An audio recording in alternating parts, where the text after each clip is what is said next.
Hi, today's good persons to know are Colin, Welch and Reeve from Brightwave. Their talk is on how the entertainment industry can inspire more engaging content and the lessons learned from TV and drama, advertising and marketing, gaming and the web. Each has something to add when producing content.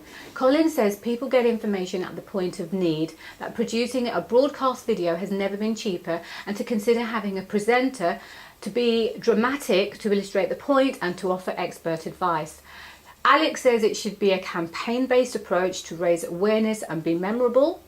Colin says the gaming industry have got it right in that people go back to their favourite games over and over again, and that's because they offer competitions, leaderboards and real-time feedback.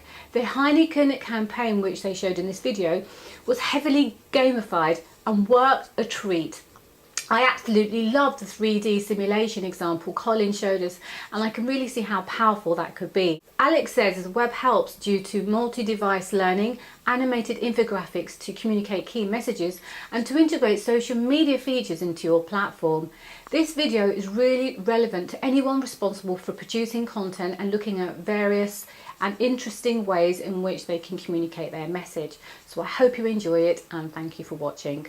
What does engaging actually mean in an e-learning perspective? This is increasingly the technical landscape within which we're competing for our learners' attention in the 21st century. People have got less time to learn, they're used to getting information at the point of need, and they're increasingly benchmarking their expectations of all forms of digital content against their experiences of technology in their home lives. 4 lessons from the entertainment industry and how we've taken inspiration, how learning designers can take inspiration from TV and drama, from advertising and marketing, from the games industry and from the web. Video, of course, has been used in learning for a very long time. It can now deliver sort of broadcast standard in terms of production values, video, to the learner full screen. So I'm just going to talk through a couple of the devices that we've taken where we've been inspired by TV and drama. The first is the use of a presenter. Having a presenter for the learner helps contextualise the learning for them, guide them through the content, and it also personalises it.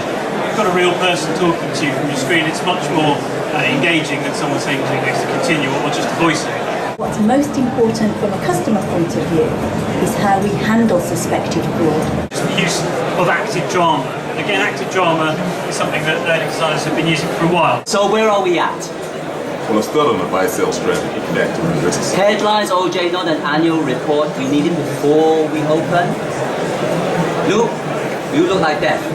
Get the coffee cup, get caffeinated, and get on the phone. On it. The other device that we've kind of borrowed from the entertainment industry in this is the director's commentary, or the expert commentary. In this clip, we see George living out, demonstrating a particular kind of team culture. What do you think of that culture in terms of how this group of people work together?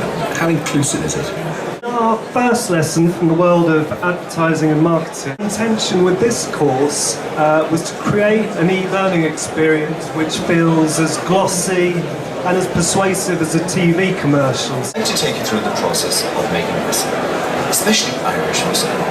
You just need grain, and water, and yeast. Creating a presenter-led video like this, mixed in with graphics to bring out his key points, would have been prohibitively expensive. But that's not the case anymore. We always recommend using video whenever it's appropriate, because we feel it is the most engaging learning medium that we have at our disposal. Our next lesson from the world of marketing and advertising is the importance of taking a campaign-based approach. What we often do as part of learning campaigns is create a promotional trailer for the change or learning initiative to just get across a few key messages.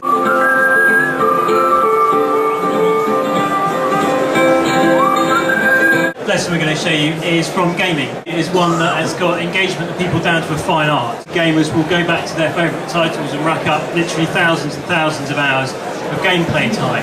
And they do that via a number of different mechanisms, including real-time feedback, levelling up, an element of competition, leaderboards. This is a portal-based solution we produced for Heineken. It was for their sales academy, so it was resource-based. People could navigate around it, find all sorts of different resources. The whole thing was pulled together by a really heavily gamified quiz section. That then is all reported back to this leaderboard that was on the main portal. As well as gamification techniques, we can also learn from the gaming industry in terms of some of the tools that we use. 3D simulations can lend themselves really well to the sort of training where you've got either a product or a situation where to learn on the real device or in the real environment, in the real world, would be either dangerous or very expensive. And it's much more an immersive way of doing it than either just watching video or clicking through a bunch of e-learning screens about subjects. So other applications for 3D environments include things like health and safety training. The police and the army use it a lot for things like battlefield simulations or incident simulations. The control mechanism allows you complete freedom to move around the space. And we have put some sort of basic interactions in here as well. So I can click on that and there's a link out to an article that our own Jonathan Archibald's written using this remote control here. Okay, cool. So we can deliver video content within the 3D environment.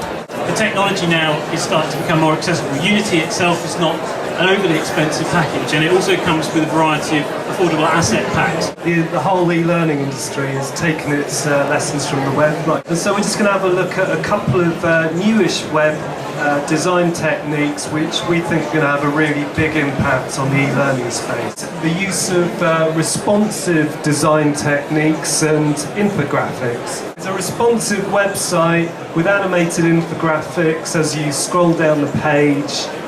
It's themed around the learning technology trends that we've been observing over the last year. And it's a nice technique in that you can explore the information at your own pace. In our responsive approach, it means that the site scales to different screens it's viewed on. The influence of social media sites like Facebook and LinkedIn and Twitter on corporate learning platforms.